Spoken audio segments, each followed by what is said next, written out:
Hey.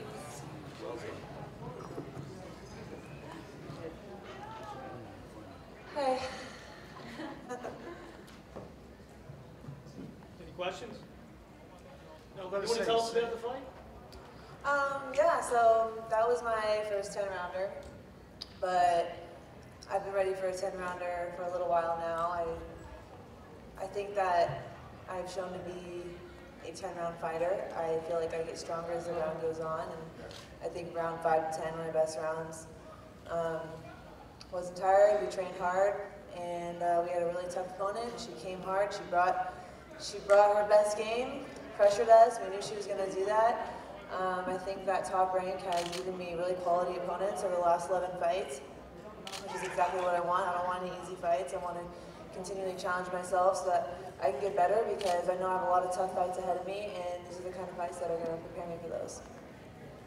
Mikaela, so we talked earlier in the week about your defense becoming a bigger part, actually, of your performance. I noticed around round 4, you were going to the body, and then you went back upstairs. And then your defense took over. How did you feel in the later rounds when Lizbeth was actually pressing you a little bit more to engage? I definitely felt stronger going into those later rounds. Like I said, I think that I'm proving to be a good pro and a good 10-round fighter. I might have started off a little bit slow, and that's something we're definitely going to go back and work on, picking it up in the earlier rounds. But you know, it's different from the amateurs. I don't want to rush my shots. I want to be able to take my time and really look. I don't want to throw punches just to throw punches. I want to see what's going on and pick my shots more. So I think that's why I started off a little bit slow, and then picked it up towards the end of the rounds, towards the end of the fight. Mikaela, right over here to your right. First off, great performance. That was a great fight.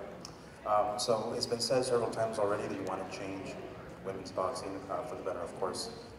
Campaigning for 3-minute rounds as opposed to 2-minute rounds, is this something that is on the table or on the radar at all?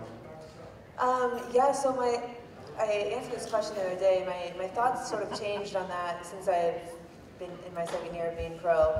When I first turned pro and I sat down with Todd DeBuff and we talked about that 3 or 2-minute rounds, and I'm thinking, well, am I going to get paid more to go 3-minute rounds? Am I going to protest and fight for something and not get anything in return?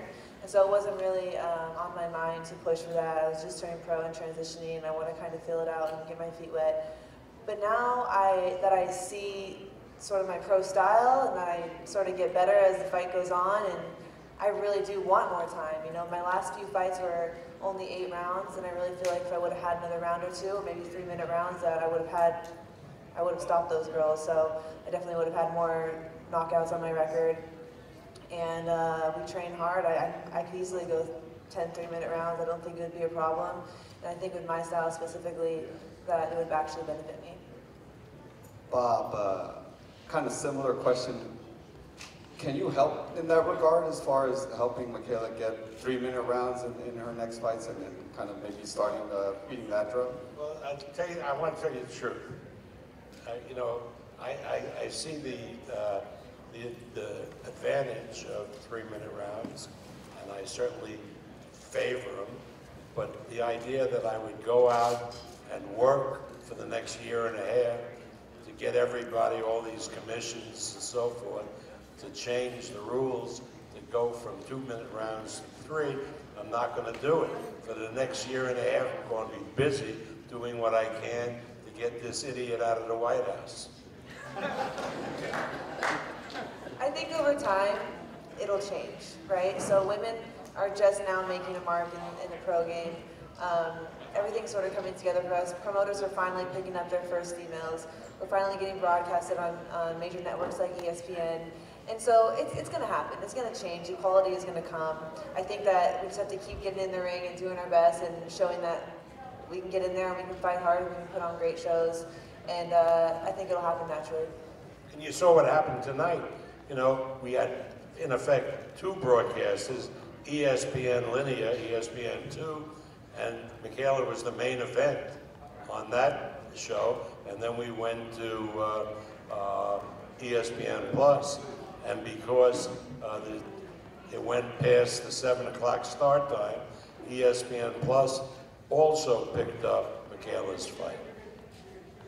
I didn't know that. Yeah? You're not going to get paid extra. Now we know what to negotiate. Mikaela, congratulations on your victory. Just want to know, I know you have a very good relationship with other female fighters such as Clarissa Shields. What do you think needs to happen? It seems like these last couple of years, fighters like yourself, Clarissa, Jessica McCaskill, have really made a lot of noise and brought attention to female boxing. What do you think needs to happen? Because in MMA, females are bigger than in boxing. What do you think needs to happen in the sport of boxing for yourself and these other female stars to get the respect that you guys deserve? It's happening. Things just take a little bit of time. I mean, I don't know about you guys, but these last 2 years have flown by like crazy. Like, I don't feel like I've been pro for 2 years. And so much has happened in such a small amount of time. And think about another 2-3 years down the road. It's gonna continue to grow. There's no denying us now. The talent pool is way too deep, especially with AIBA finally allowing women into the Olympics for boxing. That really gave us a platform and a stepping stone to come to these promoters and say, hey, look what I've accomplished, look at my resume, and we can't be denied anymore. And the more promoters pick up these females and the more networks say, hey, let's move these females and give them the stage and give them the spotlight, it'll happen. And like I said, it can't be denied because the talent pool is there. And it took the Olympics because in order for that talent pool to be there, the women needed to compete at that world-class level, right? So that's how you gain experience, and we have that now. And I mean, over the next 5 or 10 years, there's no way it's going to wash out the way it did over the last 10 years. There's just too many girls coming up. And they come from all over the world, which is great. Any more questions? Round of applause for the future women's champion. Thank you.